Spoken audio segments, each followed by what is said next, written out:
What a year it has been.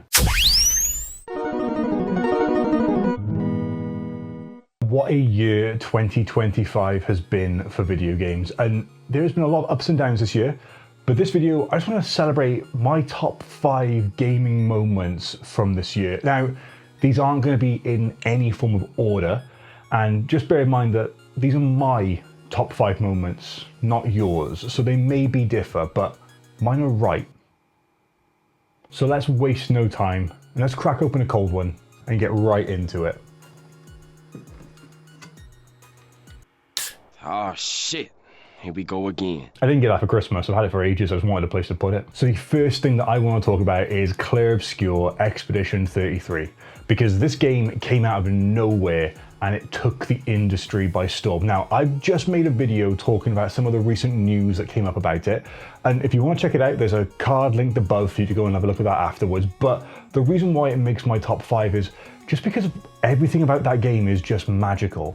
How the game came about, from being a game created by people who were just bored of working at games at Ubisoft and wanted to have an actual passion project, to finding the musical director on SoundCloud.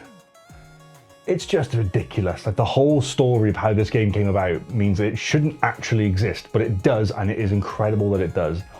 In a time when an industry was moving away from turn-based RPGs and more focused on sort of action-based RPGs, Sandful Interactive stuck a middle finger up to that and said, no, we want to make this turn-based RPG. We want to make this Lost Odyssey-inspired RPG game that we all love playing. And they did, and then it just won like 9 awards at the Game Awards. And it keeps on winning. You can't stop it. It's crazy. This game is so good. The story is incredibly emotive. Like, I was hooked the moment I was in, and I was crying after like 20 minutes without even like really being invested in these characters. Just the way it hits you is so good.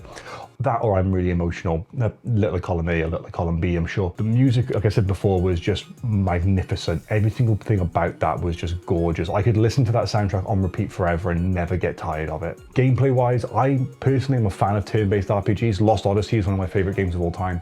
So when there's a game that was announced which was a spiritual successor to it, I was all in, obviously. But it does it so well. It does it in a way which modern gamers can actually get their head around. And it uses some modern tactics as well, with the parry system and dodge system as well. And how that is implemented in different boss fights means that you have to actually think when you do each of these battles, because sometimes it's not about being offensive, it's about parrying every single attack and then the counter attack going off and that being what causes the damage. It's so good. Everything about it was really good. Even the little bits that weren't like RPG based, where you're just doing like platforming and the little mini games and side puzzles, they were really good as well. The fact they just brought out some more DLC for it just goes to show how invested Sandful Interactive are in actually making this game stand out and actually making the fans of this game feel rewarded for supporting it. I'm looking forward to what comes next. There is a whole host of stories that could come from this world, and how they want to do it, I don't know, but I am ready for it. It is just pure magic. The second thing I want to talk about isn't necessarily a game, it's more of an announcement that happened this year, and that is Valve's hardware releases. Now, I made a video on this as well, but with this stuff, it was kind of like a shake-up for the industry, and it got people thinking, what is actually going to come next and what is going to happen? Because when Valve announced their Steam machine, the new Steam controller, and the Steam frame, the main focal point was the Steam machine. It was going to be a PC/console hybrid, whatever you want to call it, that lived in your living room next to the TV, and it essentially brought that Steam experience to the big screen, exclusively to the big screen. You can dock your Steam Deck if you want, but this thing was the power of 6 Steam Decks. It's crazy, it looks super cool. It is something which I'm fully excited for, and I'm fully invested in when it comes out. I love my Steam Deck, I do play it on my TV, and I just wish it was a bit more powerful to play some of those more demanding games at a higher resolution and higher frame rates.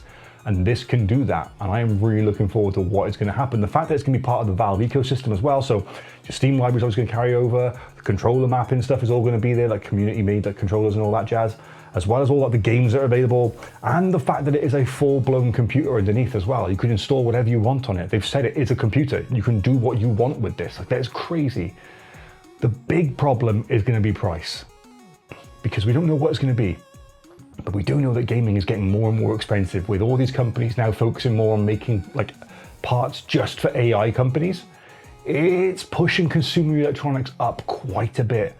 Just have a look at the cost of RAM. Yeah, That's not good. But why is this going to be a shakeup? Well, look at what happened to handheld PCs when Valve brought out the Steam Deck.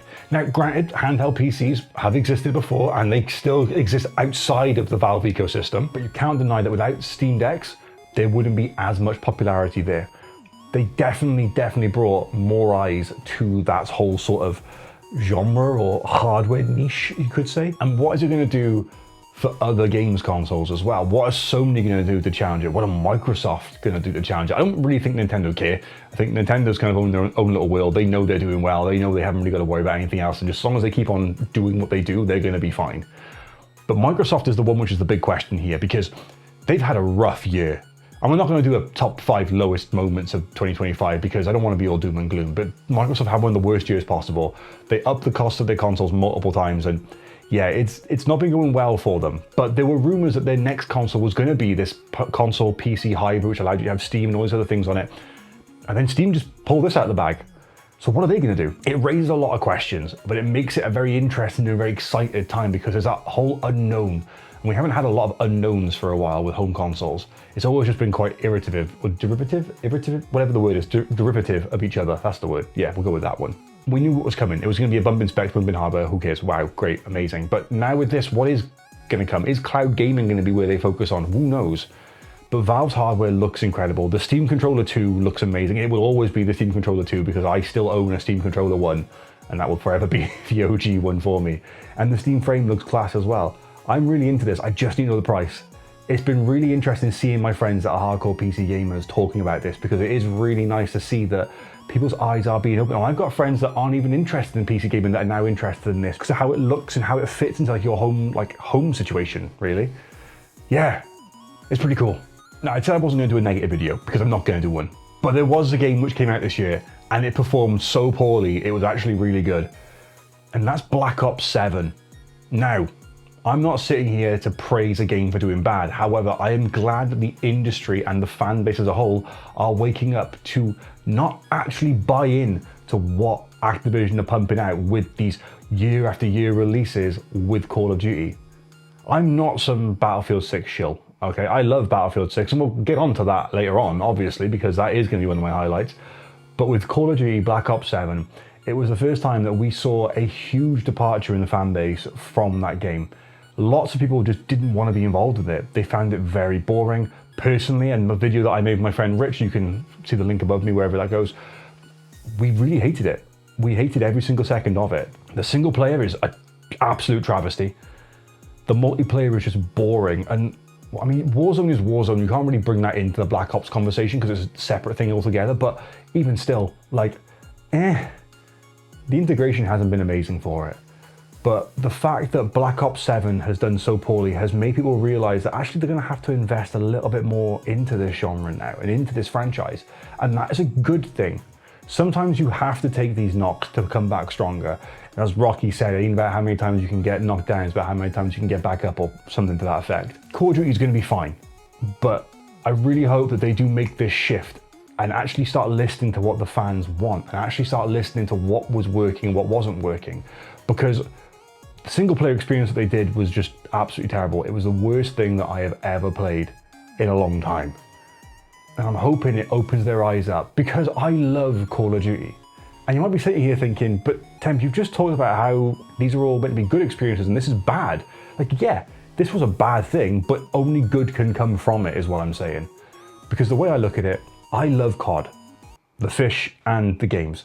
I was playing Call of Duty back when Call of Duty 2 was out. I loved Modern Warfare. The first time it came around, that was game-changing, quite literally. And the original Modern Warfare trilogy was just amazing. When World at War and all that, it was such a good time for me with gaming. And I really want to have that feeling back. And this is not an old head being like, oh, I want to go back to the old days of, how things used to be. Like, no, I just want to have that feeling of how special these games were.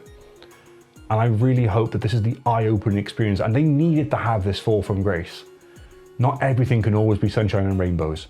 And I really hope that this drives them forward and it gives them that spark to actually make these games good again. But speaking of online shooting games, Battlefield 6 coming out was incredible. I absolutely love that game. Battlefield 6 brought me back to being 18, 19 years old, playing Battlefield 2 on my PC, on Ventrilo, fully engrossed in a game. Like, it was so much fun.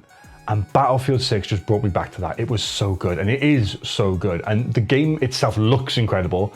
The soundtrack is amazing too. The audio design, it just won an award at the Game Awards for that. But if you put on the audio design, you put it onto the war tapes and then the VAR mix, which is the very aggressive remix, I think it stands for, it is just obscene how good that is.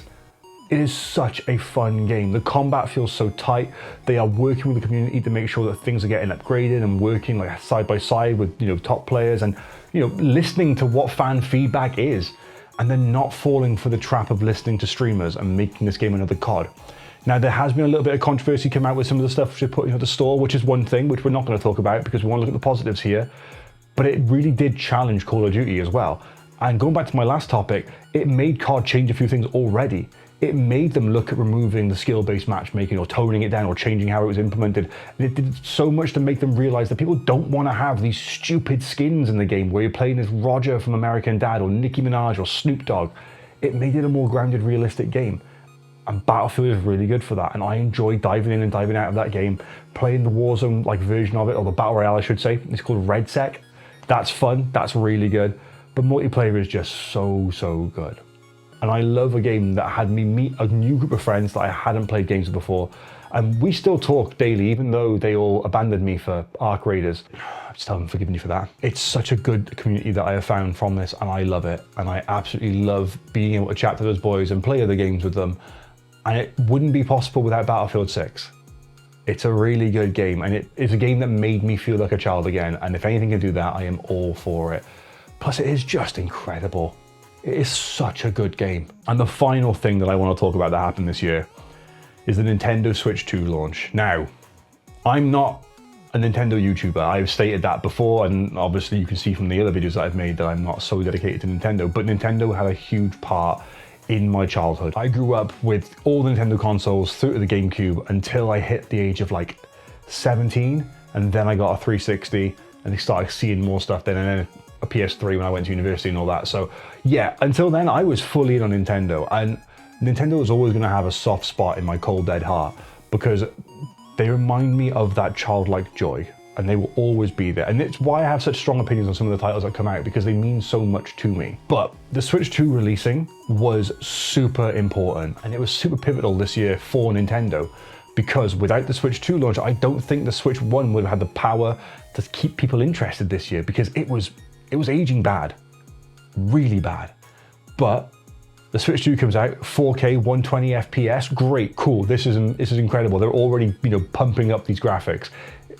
The games look amazing on it. The games play amazing on it. The familiarity with the Joy-Cons and controllers is incredible. It's really nice to see Nintendo just go, cool, we're gonna bump the specs a little bit and not put in anything like too fancy, and not do like a GameCube to Wii sort of transition from like, cool, we're gonna go from being a normal console to having motion controls. It's like, no, we're just gonna make this more powerful, which is what we all wanted. And since then, we've had some incredible games come out for it, and some games which maybe aren't my cup of tea, but have done really well. Mario Kart World has been an amazing introduction into that gaming series for a lot of people. It's also been an amazing game to get people playing on their Switch 2, and it's a really interesting take on that franchise. Personally, not the best version of Mario Kart. I'm still waiting for something to do something like Double Dash again, but still good. Donkey Kong Bonanza was a really interesting take on that franchise. Not a fan of how the DLC was handled with that, but that's another story. Still really like that game. And the actual console itself is good. And Metroid Prime 4 has just come out. I'm loving playing that. It's really good. I'm waiting for a new Zelda game to come out, which is dedicated solely on this. And I'm not talking Hyrule Warriors, you know what I mean. I mean a proper dungeon Legend of Zelda game. I don't like the Breath of the Wild style gameplay. I don't like Tears of the Kingdom style gameplay. I want my Ocarina of Time. Give me Twilight Princess HD. Give me Wind Waker HD, give me something, all right? But it's opened so many doors, and it is a really, really interesting console, and it's a really interesting way that Nintendo's going about this. The problem we have is obviously that the industry is getting a lot more expensive, the games are getting more expensive, consoles are getting more expensive, everything is becoming a lot more pricey. But there's another reason why it's up there, and it is because without that console coming out, I wouldn't have started doing this channel. I wouldn't have had all the fun that I've had making these videos, chatting to people in the comments, chatting to people on Instagram, TikTok, wherever it is that you see my stuff. And it means a lot. It genuinely means a lot. Like, I wanted a creative output for a very long time, and I've always wanted to do something like this. And when that console came out, I went, cool, I'm gonna share my thoughts on this. Like, I'm a nobody anyway, so like, let's just give it a shot and see. I'm having a blast doing it. Like, I've learned so much with video editing and how to, like, you know, set all this stuff up, and I'm still learning, but I'm having a really good time. And I genuinely cannot thank any of you enough for this. This is such a good thing to be able to do. I want to do this for a very long time, and I want this to grow, and I want it to become something that, who knows, in the future it could be my job. And I'd love to be able to say that. You know, maybe I'm thinking like a child here, but you know, you gotta have big dreams, eh? But genuinely, thank you to everyone this year who has checked out my stuff. It means a lot. But without that Switch 2 coming out, I wouldn't have had the drive to do it. So I have to leave it there. And if there was gonna be a tier listing, that would be the #1 for it, okay? Let me down below what your favorite moments of this year were. If you disagree with anything, then that's cool, you're wrong, but it's nice to know that you've got some opinions. I hope 2025 was good for you. It was definitely a lot of ups and downs for me this year, but we made it to the end. And I thank you all for joining me on this ride and seeing how this channel has grown and will continue to grow. I've got a lot of plans for the new year, a lot of plans. And I can't wait to share them all with you. So I hope whatever you do between this limbo period between now and when New Year actually starts, you have fun. I've got one video left to pump out for the rest of this year, and I will see you in 2026.